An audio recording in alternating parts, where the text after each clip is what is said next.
Good afternoon. আমি রাজেশ। আপনাদের সামনে আরেকটি রেজাল্ট নিয়ে আমি আজকে এসেছি। India woman versus UAE woman যে খেলা হয়েছিল, রেজাল্টটি আপনারা লক্ষ্য করুন।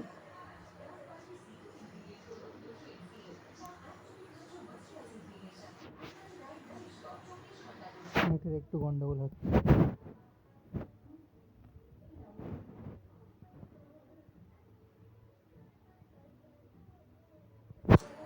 বেশি প্রফিট করতে পারেনি, অল্পের মধ্যেই প্রফিটটা হয়েছে। তবুও লস নয়, প্রফিটই বলা চলে। যেটা আসবে সেটাই নিতে হবে, ঠিক আছে? টিমটা দেখুন একবার।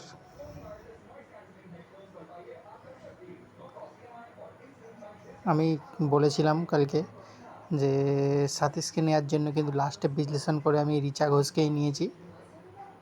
অনেক লোকের স্মৃতি মন্দনা ক্যাপ্টেন থাকা সত্ত্বেও আমি দীপ্তি শর্মাকেই দিয়েছি ক্যাপ্টেন। শেফালি ভার্মা দেখুন ভাইস ক্যাপ্টেন।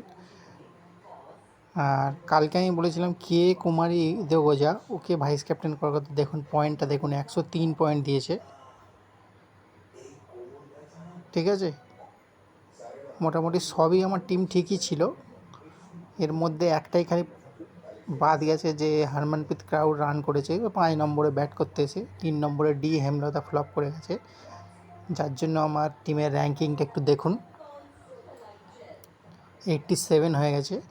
যদি হরমনপ্রীত কাউর থাকতো আমার অনেক ভালো র্যাঙ্কিং হতো, ঠিক আছে? এটাও খারাপ না, চলুন ঠিক আছে, আমার প্রফিটেই আছি। দেখুন ফ্যান্টাসি গেমে 100% ঠিক হওয়া খুবই মুশকিল। যতটা সম্ভব আমার 90%, 95% আমার প্রেডিকশান ঠিক থাকে। দেখুন তাহলে দেখলেন আমার টিমের আপডেটটা। ব্যাস, আর কিছু বলার নেই আমার ভিডিওতে। চ্যানেলটি সাবস্ক্রাইব করে দিন, আর অ্যাবাউটে গিয়ে টেলিগ্রাম চ্যানেলের যে লিঙ্ক আছে তাতে টাচ করে ফ্যান্টাসি টিচিং চ্যানেলে আপনারা জয়েন হয়ে যান। ব্যাস, ভিডিও শেষ করলাম।